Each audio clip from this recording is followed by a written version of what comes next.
अब्रह्मलोकादशेषात् आलोकालोकपर्वतात् ये वसन्ति द्विजा देवास्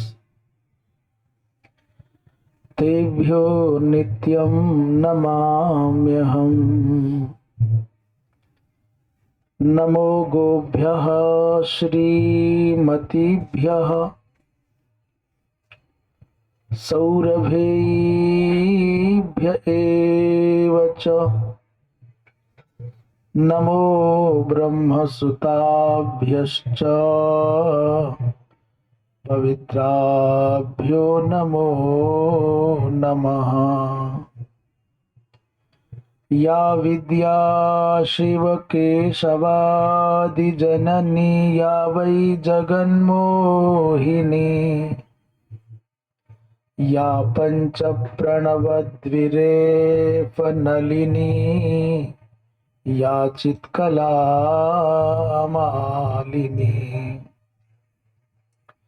या ब्रह्मादिपिपीलिकान्ततनुषुप्रोता जगत्साक्षिणी सा पायात् परदेवता भगवती श्रीराजराजेश्वरी।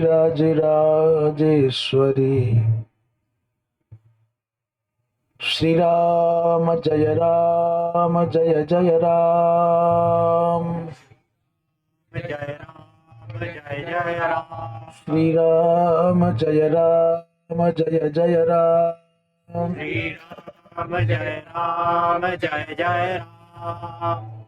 धर्म की जय हो, अधर्म का नाश हो, प्राणियों में सद्भावना हो, विश्व का कल्याण हो, गो हत्या बंद हो। गौ माता की जय हो, परम पूज्य धर्म सम्राट स्वामी श्री करपात्री जी महाराज की जय हो, पूज्यपाद वीरव्रती श्री प्रबल जी महाराज की जय हो, पूज्यपाद जगत गुरु शंकराचार्य भगवान की जय हो, वृंदावन बिहारी लाल की जय हो, श्री राजा रामचंद्र भगवान की जय हो, तीर्थराज प्रयागराज महाराज की जय हो, पूज्यपाद अनंत श्री विभूषित पूज्य श्री ब्रह्मानंद सरस्वती जी महाराज की जय हो। हर हर महादेव। सम्मानित सज्जन वृंद, संत महानुभाव जो जहां हैं वहीं से दत्तचित्त होकर के हम जो अथ ब्रह्मानंद कथा के रूप में परम श्रद्धेय पूज्यपाद अनंत श्री विभूषित पूज्य श्री ब्रह्मानंद सरस्वती जी महाराज के जीवन वृत्त पर एक आख्यानक क्रम चला रहे हैं। आज उसी क्रम का 9वां सोपान है। विगत सत्र में जो कि चौथे अध्याय के रूप में है और जिसमें कुछ अलौकिक घटनाओं का उल्लेख हुआ, तीसरी घटना है कि पूज्यपाद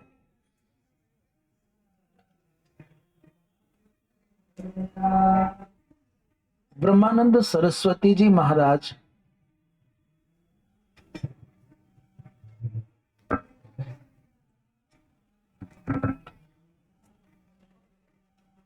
पूज्यपाद ब्रह्मानंद सरस्वती जी महाराज, ये सर्प वाली घटना हो गई थी, बद्रीनाथ की यात्रा वाली हो गई थी।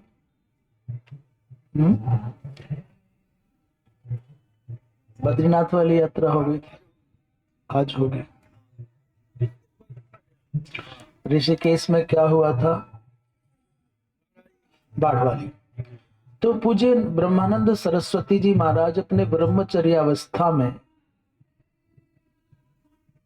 अपने 3 ब्रह्मचारी साथियों के साथ ऋषिकेश से पैदल पैदल पैदल पैदल अयाचित वृत्ति से, आकाश वृत्ति से और पवित्रता की मर्यादाओं की रक्षा करते हुए जब जा रहे थे, तो सहसा एक दिन, चूंकि पूज्य महाराज श्री बाल्यकाल से ही द्रव्य का स्पर्श नहीं करते थे, लेना नहीं है, याचना नहीं करनी है, स्पर्श भी नहीं करना है, रखना भी नहीं है। इसको कहते हैं सर्वथा अपरिग्रही जीवन, सर्वथा अप्रतिग्रही जीवन। तो जब यात्रा करने को उद्यत हुए तो पूछा, भाई किसी के पास कुछ है तो नहीं? क्योंकि यदि आपके पास में कोई द्रव्य हुआ तो फिर भगवत विश्वास परिपक्व न हो पाएगा। आप साधन के भरोसे, द्रव्य के भरोसे, किसी आलंबन के भरोसे, सांसारिक आलंबन के भरोसे यात्रा करोगे तो फिर तीर्थ यात्रा का परिपाक न होगा, भगवत विश्वास सुदृढ़ न होगा। तो एक ब्रह्मचारी ने कहा कि भगवान मेरे पास 3 असरफी हैं। उन दिनों असरफी का ही प्रयोग होता था, मुद्रा, सोने की असरफी, चांदी की कुछ क्या रहती थी। तो यदि तुम्हारे पास रहेगा और हम लोगों के पास नहीं रहेगा तो तुम्हारे मन में विकार आएगा या हमारे मन में विकार आएगा। इसलिए यदि हम साथ साथ चलना चाहते हैं तो देह, आप अपना द्रव्य त्याग दीजिए, अथवा आप स्वतंत्र हैं, आगे जाओ या पीछे जाओ। उन ब्रह्मचारी को जिनके पास 3 स्वर्ण मुद्राएं थीं, असरफियां थीं, उनके मन में द्रव्य के प्रति लोभ है, तो पूज्यपाद ब्रह्म चैतन्य ब्रह्मचारी जी महाराज के संग का भी बहुत आकर्षण है, बहुत लोभ है। अब उनकी दशा ये हो गई कि ना तो उनसे द्रव्य छूटता है, ना उनसे ऐसे दिव्य महापुरुष का संग छूटता है। द्रव्य का आकर्षण भी साथ नहीं छोड़ रहा है और पूज्यपाद का संग भी छूटते नहीं बन रहा। अंत में तोल मोल करने पर बड़ी कठिनाई से उन्होंने अपने द्रव्य का परित्याग कर दिया। पूज्य महाराज श्री के संग के प्रलोभन। उन्होंने कहा द्रव्य क्या है, 3 असरफी क्या होते, इतना दिव्यात्मा महात्मा महापुरुष मिल रहा है, ऐसे अद्भुत ब्रह्मनिष्ठ महापुरुष का संग मिल रहा है। तो एक तरफ है 3 द्रव्य माने 3 मुद्राएं, असरफियां, और एक तरफ थे 3 महात्मा। अंत में महात्मा जीत गए और द्रव्य पराजित हो गया। इसलिए जब उन्होंने द्रव्य त्यागा तो पूज्य महाराज श्री ने कहा कि देखो ये पीपल का वृक्ष है, इसकी जड़ में गड्ढा खोद के दबा दो इसको। पूज्य महाराज श्री की बहुत बार ऐसा होता है, हम ऊपर ऊपर से आज्ञा मान लेते हैं, जी महाराज जी, जी गुरु जी, अंदर अंदर संघर्ष चलता है, बड़ा भारी भूचाल चलता है, बड़ा भारी विक्षोभ होता है। ऊपर से जी जैसी आपकी आज्ञा, जो आप कहें, जो आपको ठीक लगे, परंतु जितनी आसानी से, सरलता से हम कहते हैं जो आपकी आज्ञा, जैसा आपको अच्छा लगे, जो आप कहें, उतना ही अंदर तक तूफान, क्षोभ, विद्वेष, विद्रोह, अनास्था और अवज्ञा भरी है। अन्यथा एक शब्द बोलने की आवश्यकता ही नहीं, आपकी मुद्राओं से, आपकी वृत्तियों से, आपकी चेष्टाओं से लग जाता है कि बात कहां तक पहुंची है। अभी 1-2 दिन में लगभग इस बात को बहुत अनुभव कर रहे हैं कि ये ऊपर से आज्ञा मानने की बात और अंदर से उसको स्वीकार करने की वृत्तियां, ठीक है जी जो आप कहें, तो दर्द से भरा हुआ व्यक्ति ऊपर से बोलता जैसा आप कहें जी, जो आपकी आज्ञा जी, अंदर से विद्रोह भरा हुआ है, अंदर से विरोध भरा हुआ है, करेंगे हम वही जो हमारे मन में है, बस आपकी आज्ञा कह रहे हैं। ये वृत्तियां बहुत भयावह होती हैं। हम एक आवरण देते हैं, नाम देते हैं कि आपकी आज्ञा के पालक हैं, दास हैं, सेवक हैं, आपके अनुरूप चलेंगे, अनुरूप हैं, अनुकूल हैं, करेंगे वही जो हमारे मन में है। 2 दिन से इस बात को हम बहुत परख रहे हैं। और जितनी श्रद्धा है ना, एक बार उनके प्रतिकूल कोई निर्णय हो जाए फिर देखिए सारी श्रद्धा धराशायी मिलती है। धूल पर खड़ा हुआ भवन तो कुछ पल टिक भी सकता है, पर श्रद्धा के, कृत्रिम श्रद्धा के आवरण में लिपटी हुई जो अश्रद्धा है, जो अवज्ञा है, जो विद्रोह है, जो स्वार्थ की भावना है, वो तो एक पल भी नहीं चलती।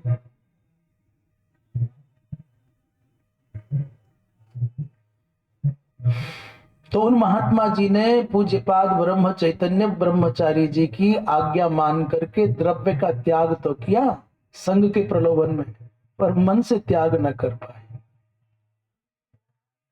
चलने लगे बड़े आनंद से। अयाचित वृत्ति से रहना, मांगना नहीं है, और पवित्रता की मर्यादाओं का पालन भी करना है। ये नहीं कि जहां जो मिलेगा वहीं, जैसा मिलेगा वैसा ही, जब मिलेगा तब।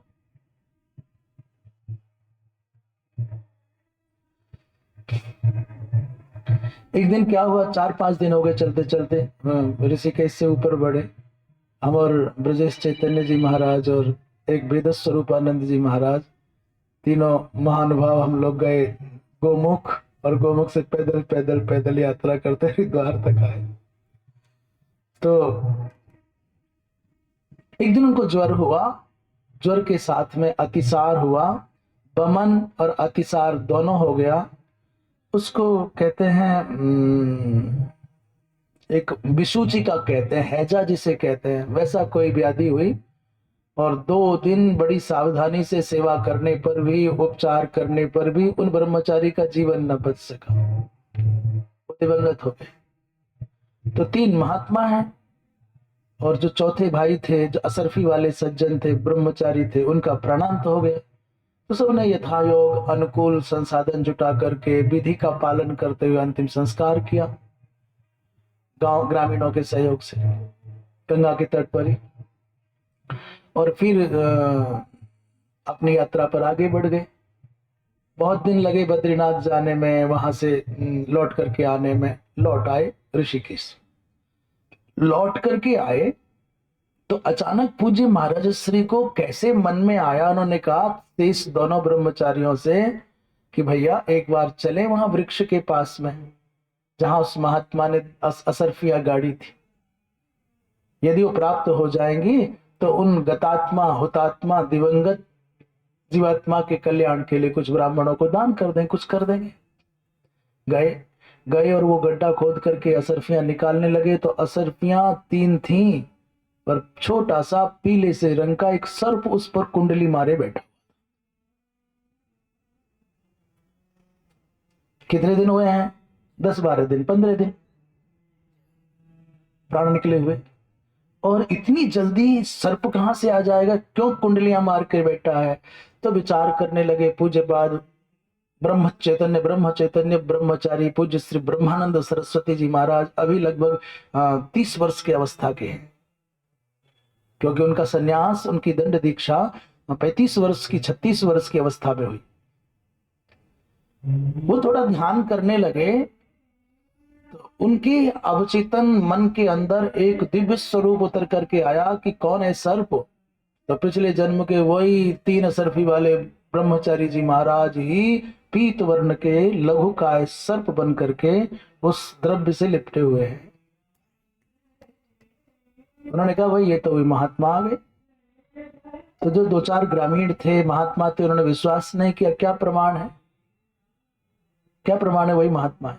तो पूज्य महाराज श्री ने वेद का कोई मंत्र, यहां उल्लेख नहीं है, वेद का कोई मंत्र बताया कि वो मंत्र कहता है जिस व्यक्ति का चित्त मरते समय द्रव्य में होगा उसको सर्प योनि में जाना पड़ता है। इसलिए कृपया साधुओं को तो कम से भी कम द्रव्य संचय नहीं करना चाहिए। मठ मंदिर आदि की भी कोई संग्रह हो जाए तो बस भगवत अनुग्रह मान करके केवल माली की भावना से, चौकीदार की भावना से, इन गुरु परंपराओं के स्थानों का संरक्षण मात्र करना, इस भावना से उस दायित्व का निर्वाह करे, उसमें आसक्ति न पाले, उसमें अपना मालिकपन, अपना स्वामित्व न मान ले कि मैं स्वामी हूं, मैं मालिक हूं। माली बन करके सेवा करे, सींचे रक्षण करे। ये गुरु जी का, गुरु परंपरा का ये दायित्व है। आसक्ति की तो मारा जाए। तो भी लोगों ने विश्वास नहीं किया कि हाँ ठीक है, वेद का मंत्र लिखा, पर क्या प्रमाण है कि 15 दिन में मर करके सर्प बन जाएगा, यहाँ आ जाएगा? तो उन्होंने कहा अच्छा। पूज्य महाराज श्री जी की एकांत साधना का ये परिणाम था कि उनमें प्रत्येक जीव की वृत्ति को समझने, भाषा को समझने की क्षमताएं थी। क्योंकि सदा जंगल में ही रहना, वृक्ष के नीचे ही रहना, अनिकेत रहना, अयाचित वृत्ति से रहना। उन्होंने कहा सर्प से संबोधित करके, भाई भो तुम वही ब्रह्मचारी हो ना? तो कहते हैं सर्प जो पीत वर्ण का छोटा सा सर्प है, वो बहुत छोटा सा उसका मुख है, तो कहते हैं वो जैसे पूछते तो वो हलचल करता, उसका पुच्छ भाग घूमता, सर इधर उधर होता और फिर शांत हो जाता। लोगों ने कहा भाई तो सर्प का स्वभाव है हलना डुलना। उन्होंने कहा दोबारा देख लो, अभी नहीं हिल रहे ना? कि नहीं हिल रहे हैं। सर्प से कहा कि तुम बात समझ रहे हो? तो फिर वो उसमें मूवमेंट हुआ, स्पंदन हुआ। और फिर कहा कि सच बताओ तुम वही ब्रह्मचारी हो ना, 3 असर्पी वाले? तो फिर सर्प में वही बिल्कुल, अब भाषा तो बेचारे पर है नहीं, बड़ा फण नहीं है सर्प का जो ऐसे करके हिला के बता दे कि ना मैं नहीं हूं, मैं हूं। तब लोगों को विश्वास हुआ। पूज्य महाराज श्री जी से लोगों ने पूछा महाराज इनका उद्धार कैसे होगा? तो 3 असर्फियां निकाली गई सर्प से बचा करके, और उन 3 असर्फियों के माध्यम से कोई ब्राह्मण भोज, कोई लघुकाय कथा, और कहा कि ये कथा संपन्न होते ही जीवन पूर्ण हो जाएगा इनका, यही इनकी सदगति का उपाय है। और भगवत कृपा से ऐसा ही हुआ। फिर उनका गंगा जी में विसर्जन किया और तब जाकर के आगे की यात्रा। तो जो ये घटना घटी, उस घटना के बाद तो दूर दूर तक पूज्य महाराज श्री अर्थात ब्रह्म चैतन्य ब्रह्मचारी अर्थात परम पूज्य प्रातः स्मरणीय ब्रह्मानंद सरस्वती जी महाराज, जो कि धर्म सम्राट स्वामी श्री करपात्री जी महाराज के गुरुदेव रहे हैं, उनकी कीर्ति चारों ओर फैलने लगी। लोग उनको त्रिकालज्ञ मानने लगे, सिद्ध योगी मानने लगे। धीरे धीरे चलते हुए पूज्य महाराज श्री आगे तीर्थराज प्रयाग। और मैं बारंबार कहता हूं कि पूज्य पाद का तीर्थराज प्रयाग की धरती से बहुत गहरा लगाव रहा है। आज वर्तमान में जो ज्योतिष पीठ का एक स्थान यहाँ है अलोपी बाग में, तो पूज्य महाराज श्री के संकल्पों का ही श्री विग्रह है। ऐसे विलक्षण महामनीषी, ऐसे विलक्षण महापुरुष मैं समझता हूं लाखों लाखों महात्माओं में भी खोजने पर मिले कि ना मिले।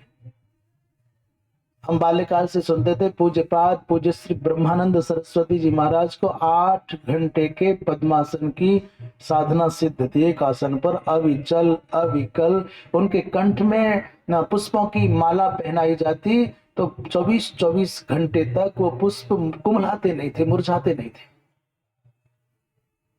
दुश्चिंता में डूबा हुआ, ईर्ष्या की आग में झुलसा हुआ, व्यसन की आग में धधकता हुआ व्यक्ति कब मुस्कुराएगा, कब शांत रह पाएगा?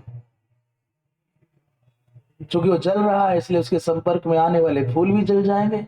जो शीतलता से भरा हुआ है, जो आह्लादकता से भरा हुआ है, जो शांति से भरा हुआ है, जो ब्रह्मानंद की मस्ती में डूबा है, उसके संपर्क में आने वाला फूल क्यों कुमलाएगा? संसार के संतापों से विमुक्त होकर के आनंद के समुद्र में डूब जाएगा। इस कोटि के योगी महापुरुष हमारे गुरुदेव पूज्य पाद वीरव्रती प्रबल जी महाराज के पूज्य गुरुदेव धर्म सम्राट स्वामी करपात्री जी महाराज, और उनके भी गुरुदेव पूज्य पाद पूज्य श्री ब्रह्मानंद सरस्वती जी महाराज 24 घंटे तक उनके कंठ में पड़ी हुई पुष्पों की माला नहीं कुमलाती थी। जब प्रयाग में आए तो यही प्रयाग में संगम के तट पर उन दिनों लगभग ये घटना होगी 1900 मैं समझता हूं, मैं बताता हूं, लगभग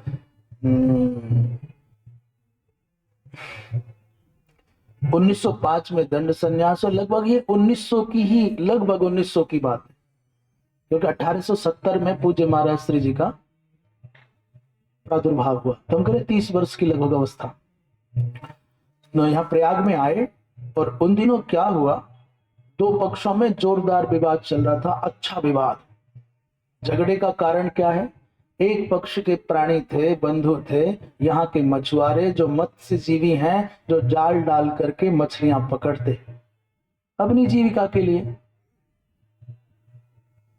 और एक पक्ष था जो संगम स्नान करने आता, अहिंसा की भावना से भरा हुआ, जो ये स्वीकार नहीं करना चाहता था कि हमारी आंखों के सामने इस पवित्र तीर्थ में कोई मछली पकड़े, मछली मारे।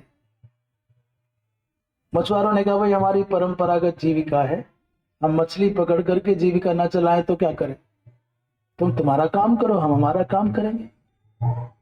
दोनों पक्ष अपने अपने तर्क रखता, समाधान होता नहीं, रोज झगड़े होते।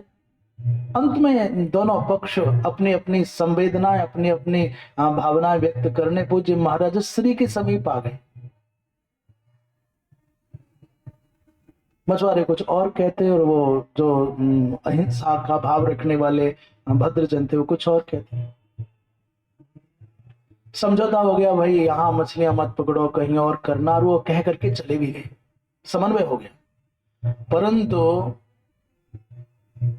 जो मत्स्य जीवी थे उन्होंने उस बात को बहुत गंभीरता से नहीं लिया और मछलियों का जाल फिर डाल दिया। तो उस पक्ष के दूसरे पक्ष के लोग आए, महाराज देखिए आपकी आंखों के सामने, देखो उन्होंने ऐसा कहा, फिर भी अपने वचन को नहीं निभाया, फिर भी मछली मार। ये तमाशा हम लोगों ने बाल्यकाल में बहुत देखा। हम लोग नरवर पढ़ते हैं तो नरवर के घाट पर मछली मारना वर्जित था आधिकारिक रूप से भी, पर चूंकि नरोरा वैराज के कारण पर्याप्त जल होने से वहां बड़ी मात्रा में मछलियां होती जो जल जंतु होते। तो हमने बाल्यकाल से प्रथम वर्ष में जब वहां आए तब से देखा, और जब तक रहे तब तक ये झगड़े होते ही थे। कोई सूचना देता, महाराज गंगा के घाट पर मछुआरों ने जाल डाल दिया है, फिर यहाँ से बड़े बड़े जो विद्यार्थी होते हैं डंडा लेके जो साधन भागते, फिर वो नावें लेकर के भागते, फिर तैरते हुए पकड़ते, फिर मार पीट सब काम होते। तो महाराज श्री जी ने कहा कि अच्छा कुछ कोई बात नहीं, लाओ 4 5 5 7 चने के बराबर के आकार के कुछ पत्थर के टुकड़े ले आओ। तिवारी जी यहाँ लिखते हैं कि 5 7 कंकड़ उठा लाओ जो चने के आकार के हों।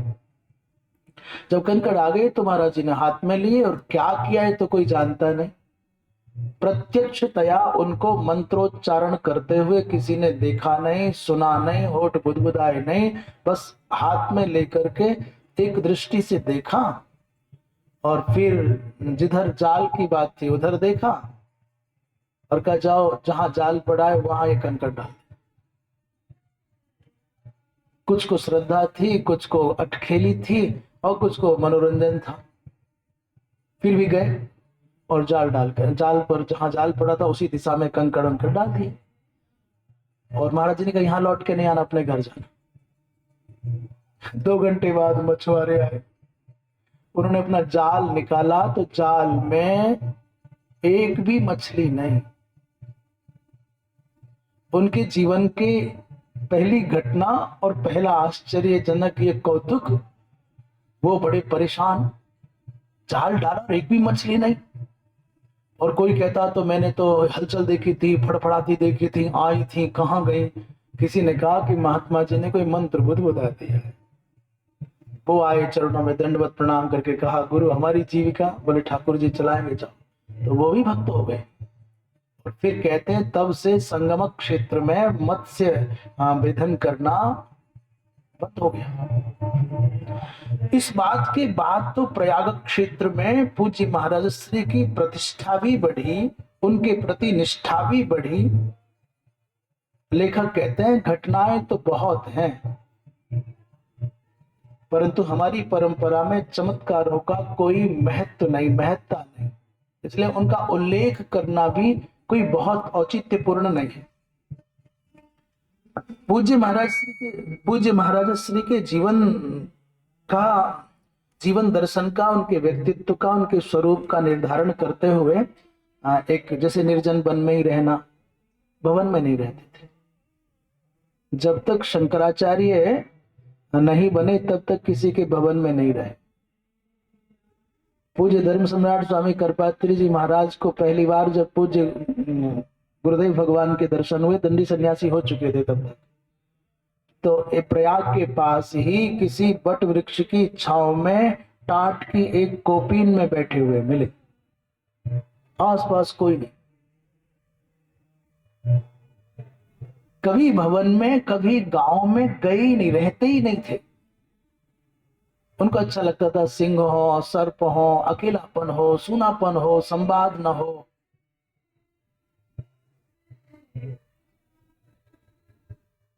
कहते हैं योग की विभिन्न विभिन्न विधाओं में बड़ी दक्षता प्राप्त थी पूज्य महाराज श्री को, पर प्राय सदैव साधना में तल्लीन रहते, ब्राह्मण के घर की भिक्षा प्राप्त करते, केवल ब्राह्मण के घर की भिक्षा, और वही अयाचित। अभी बहुत सारे लोगों को शिकायत हो सकती है, जी ऐसा क्या है हमारे अन्न में, हमारा अन्न क्यों नहीं खाया जा सकता।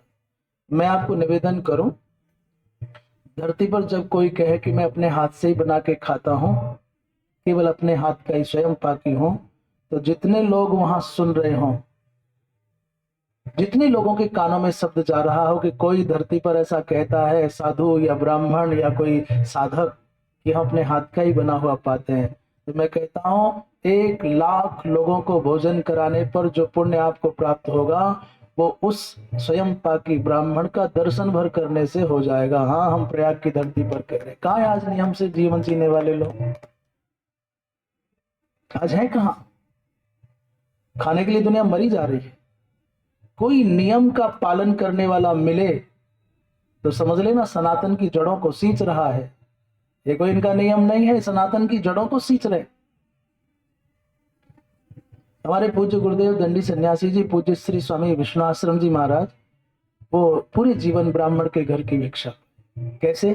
वो रसोई तो कहीं पाते ही नहीं थे, उनके ब्रह्मचारी रहते और अपने बर्तन साथ रहते, और ब्रह्मचारी जी रहते, जो बहुत बार मोदी जी के यहाँ, माने बीके मोदी, गुजरमल मोदी, मोदी नगर जिन्होंने बसाया है, बहुत बार उनके वहां जाना होता और बहुत बड़े बड़े लोगों के यहाँ जाना होता, परंतु उनका नियम सब जानते थे कि गुरुदेव तो केवल ब्राह्मण के घर का आया हुआ और प्रायः अपना साथ ही रखते थे। पिसी हुई चक्की का आटा चाहिए तो वो ब्राह्मण पहुंचाएगा। वो लोग भी व्यवस्था करते थे, किसी ब्राह्मण को नियुक्त करते थे, भैया आपके यहाँ से आएगा, रहेंगे आपके यहाँ, भोजन भी आपके यहाँ करेंगे, पर वो द्रव्य जो होगा वो किसी ब्राह्मण के घर का ही होगा, पदार्थ जो होगा। उसमें भी चुनते थे संध्या वंदन करने वाला हो, बलिवेश्वदेव वाला हो, ऐसे ही नहीं जैसा कैसा भी कोई ब्राह्मण भरत ले आएगा। पूज्य ब्रह्मानंद सरस्वती जी महाराज का भी यही नहीं था। निर्जन वनों में रहते, वृक्ष के मूल में ही उनका आश्रय होता, और वन्य फल जो मूल शाक आदि होते प्राय उन्हीं से अपना काम चल जाता। और आज का चल गया तो फिर कोई कितना भी निवेदन करे कल के लिए, बोले नहीं नहीं भैया हमारा काम।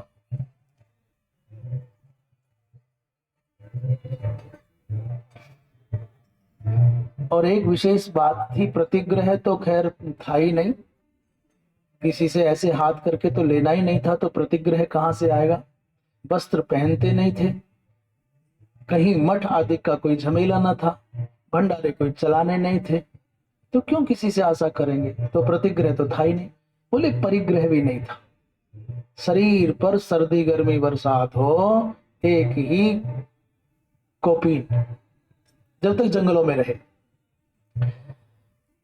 और एक विशेष नियम था पूज्य महाराज श्री का, जहां रहते वहां माताओं का प्रवेश वर्जित था, दूर दूर तक माता नहीं जा सकती थी वहां। पूज्य महाराज श्री के व्यक्तित्व का, उनके चरित्र का चिंतन करते हैं तो भगवत गीता का श्लोक हमको बहुत याद आता है, अमानित्वम अदम्भित्वम अहिंसा क्षांतिरार्जवम आचार्योपासनम शौचम स्थैर्यम आत्म विनिग्रह। 13वें अध्याय का 7वां श्लोक है। इसमें एक एक बात जो घट रही है, अमानित्व, बाल्यकाल से हम अब तक देखते आ रहे हैं उनके जीवन को, इस ग्रंथ के आधार पर कहीं मान नहीं है, अभिमान नहीं है, कहीं दिखावा नहीं है, कहीं दंभ का प्रयोग नहीं है, उनकी वो जो नियम निष्ठा है, वो जो पवित्रता है, वो जो संयम है, वो स्वाभाविक है, नैसर्गिक है, प्राकृत है। वो दिखावा नहीं, कृत्रिम नहीं है कि लोगों की प्रतिष्ठा पानी है। अहिंसा तो ऐसी है कि बड़े बड़े सिंह भी उनके समीप आकर के उसी वृक्ष की छांव में ठहर जाते हैं जहां महाराज जी बैठे हैं। ना महाराज को सिंह से भय है और ना सिंह को महाराज जी की उपस्थिति से भय है। इसी प्रसंग में एक घटना याद आ रही है हमको। पूज्यपाद धर्म सम्राट स्वामी करपात्री जी महाराज कवर्धा की यात्रा से लौट रहे थे। तो घने जंगल में, उस समय बहुत जंगल हुआ करता, वहां कवर्धा नरेश पूज्य महाराज श्री की सेवा में विदा करने के लिए दूर तक आए। अचानक महाराज श्री जी ने अपनी गाड़ी रोकी घोर जंगल में और कहा हम अभी आते हैं। और खट खट खड़ाऊ पहने, हाथ में दंड लिए केवल, और गाड़ी छोड़ करके चले। तो राजा साहब पीछे पीछे बंदूक लेकर के चले। जिस समय की बात कर रहे हैं उस समय बंदूक होना माने बहुत बड़ी बात होती थी। तो महाराज श्री ने कहा भाई क्यों, तुम क्यों आते हो? बोले नहीं महाराज, यहाँ वो मनुष्यों को खाने वाले कुछ सिंह ऐसे होते हैं कि आदमखोर बोलते हैं, मनुष्यों को खा, नरभक्षी। उन्होंने कहा नहीं कोई बात, आप ठहरो। तो राजा साहब को महाराज श्री जी की आज्ञा माननी पड़ी। ठहर गए, पर बड़े मन में बेचैन, बड़े विह्वल, बड़े बेचैन, बड़े चिंतित। महाराज श्री जी जंगल में गए और वहां किसी को ये बात पता नहीं थी, वहां कुआं है। कुआं के पास एक चबूतरा है छोटा सा। और महाराज श्री जी जैसे ही जाके वहां बैठे 5 मिनट, थोड़ी देर बाद 2 सिंह एक इधर से एक इधर से आके महाराज जी को बैठ गए पास में। जब कुछ सिंह के आने से पक्षियों की आवाज और पशुओं की विकलता देखी तो राजा महाराज को बहुत चिंता हो गई। ये जो लक्षण है ये तो सिंह के आने के लक्षण है। इसलिए तीव्र गति से चल करके बंदूक ले आए। देखा तो महाराज जी के पास बड़े विशाल 2 सिंह हैं और वो बंदूक तान करके मारना चाहते। महाराज श्री जी ने कहा, और जैसे राजा आए माने महाराज आए तो उन महाराज को देख करके चुपचाप सिंह अपने अपने रास्ते पर चले। रास्ते में ना तो राजा जी ने कुछ पूछा ना महाराज जी ने कुछ उत्तर दिया। तो गाड़ी में बैठने लगे तो हिम्मत आई सड़क पर आने के बाद गाड़ी के पास, महाराज जी ये क्या लीला है? तो पूज्य महाराज श्री ने कहा ये जन्मांतर के संबंध होते हैं, ये एक जन्म की यात्रा के साथी नहीं, बहुत जन्मों के संबंध होते हैं। और कुछ बातों को अनसुलझी रहने देना ही ठीक होता है। हर बात का उत्तर मत खोजो, प्रत्येक प्रश्न का उत्तर मत पाने की चाह रखो। क्या करोगे बहुत सारे उत्तर पाकर? राजा जी चुप हो। ये बात हमको कैसे पता चली? कवर्धा में अर्जुन महाराज करके एक बड़े अच्छे पूज्य धर्म सम्राट जी महाराज के अनन्य निष्ठावान अनुवर्ती, अभी जल्दी 2-3 वर्ष पहले उनका जीवन पूर्ण हुआ है। उन्होंने हमको सब बातें बताई। वो कवर्धा नरेश के राजपुरोहित परिवार से थे।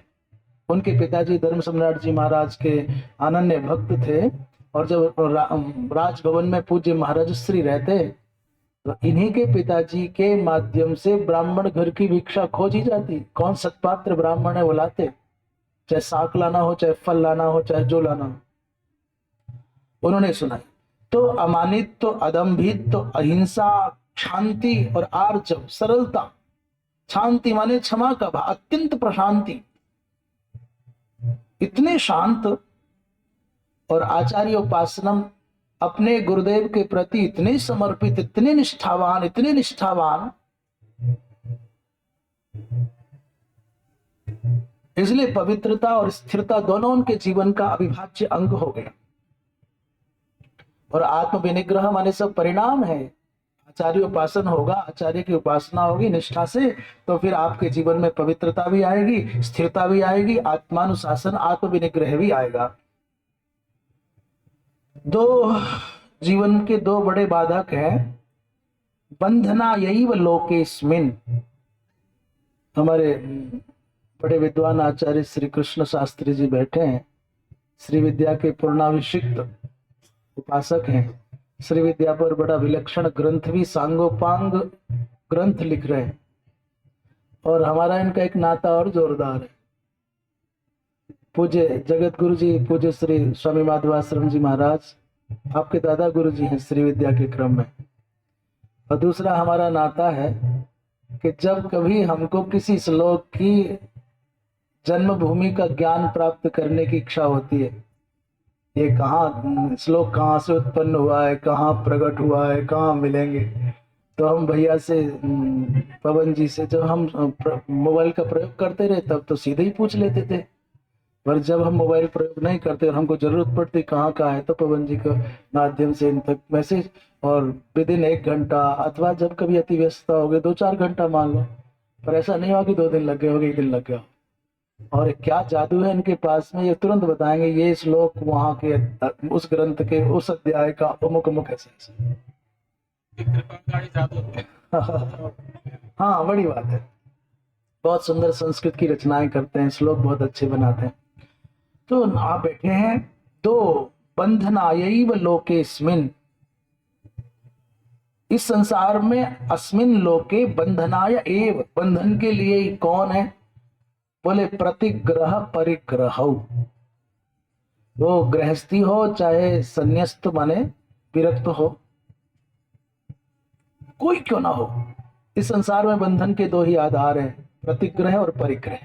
बहुत अधिक संचय करना, जुटाए जाओ जुटाए जाओ जुटाए जाओ, बाजार पूरा उठा के घर ले आओ, घर की दीवारें बेचारी बूढ़ी हो रही हैं, पर ये टांग दिया वो टांग दिया, छोटा सा घर और सामान से पटा पड़ा है, मनुष्य के रहने की कोई जगह नहीं। ये है परिग्रह।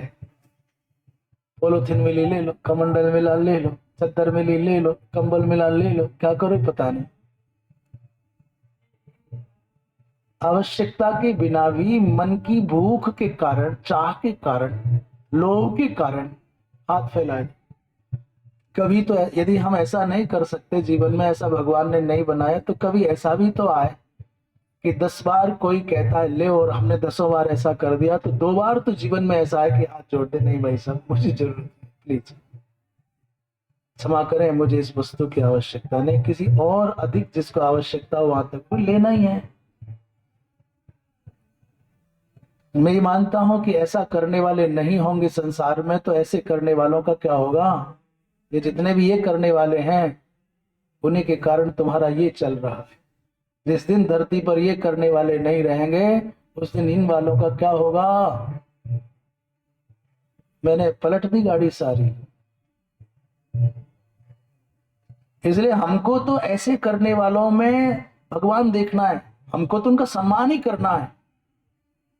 दान करने वाले को, ऐसे करने वाले का तिरस्कार नहीं करना, उपेक्षा की दृष्टि से नहीं देखना है, क्योंकि वो ऐसा कर रहे हैं तभी हमारे हाथ ऐसे हो पा रहे हैं, और ये वाला नहीं होगा तो कभी ये ना हो पाएगा। धन्यवाद ऐसे हाथ करने पर। मैं निवेदन कर रहा हूं, जिनके जीवन भर हाथ ऐसे रहने हैं, कभी 10 बार में से 8 बार ऐसे कर लो, पर 2 बार तो ये भी आए कि नहीं भाई साहब हो गया। ऐसा नहीं कर सकते तो ऐसा तो करना सीखो ना।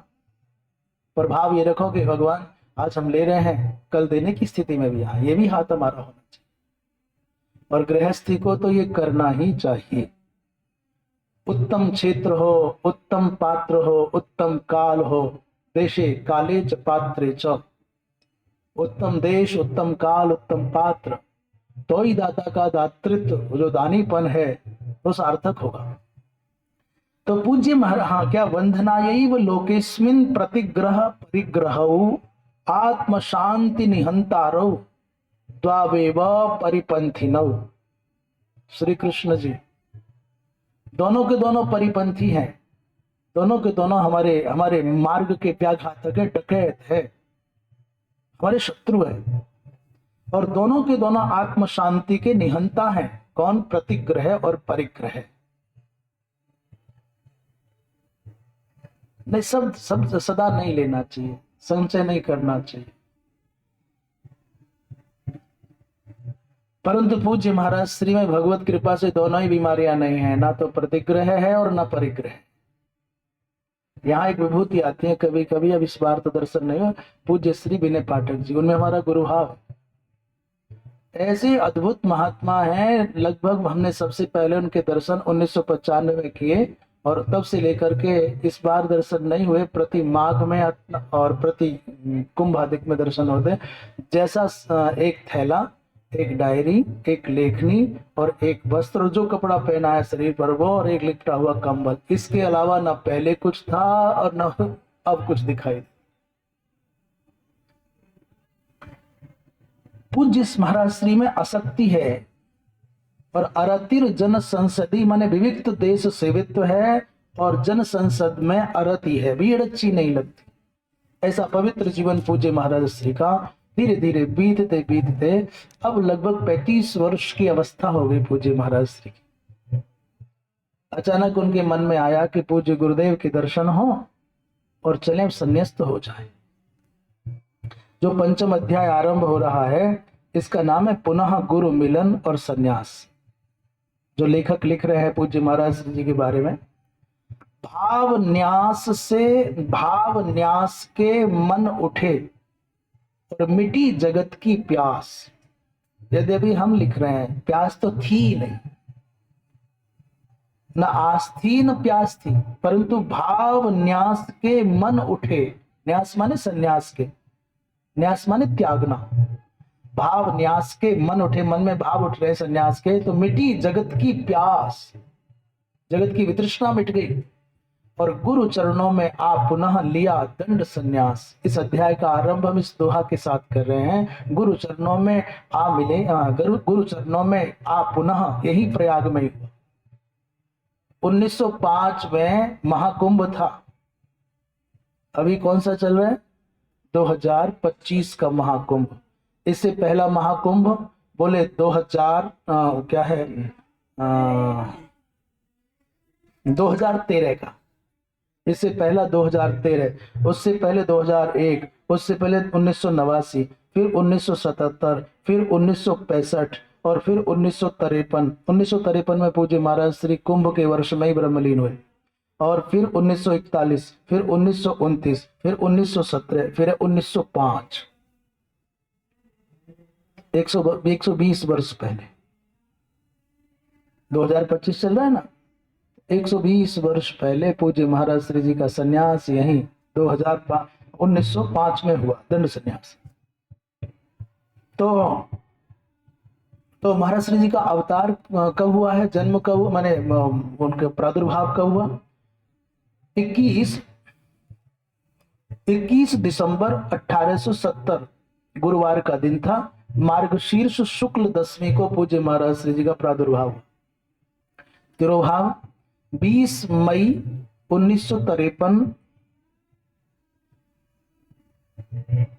में लगभग वो ब्रह्मलीन हुए। तो अब ऐसा करते हैं, लौट करके ये कुंभ प्रयाग का पड़ रहा है और इस प्रयाग के कुंभ में बसंत पंचमी के पावन अवसर पर लगभग 9 फरवरी को हम देख रहे थे कि उस साल बसंत पंचमी कब पड़ी।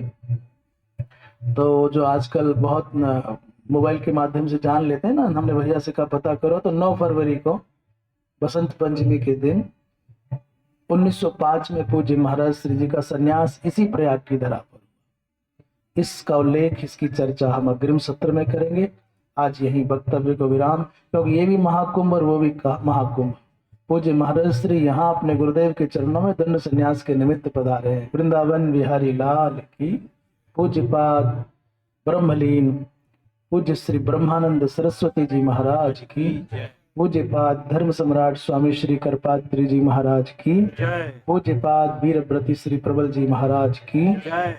अच्छा, एक विशेष बात बताऊं, हमारे पूज्य श्री ब्रह्मानंद सरस्वती जी महाराज का ब्रह्मचर्य आश्रम का नाम श्री ब्रह्म चैतन्य ब्रह्मचार्य। और कहो पूज्य गुरुदेव का नाम, बोले ब्रह्म चैतन्य ब्रह्मचारी श्री प्रबल जी महाराज। वो महाराज दोनों के नाम समान ही। इसी के साथ आज इस संवाद को विराम देते हैं।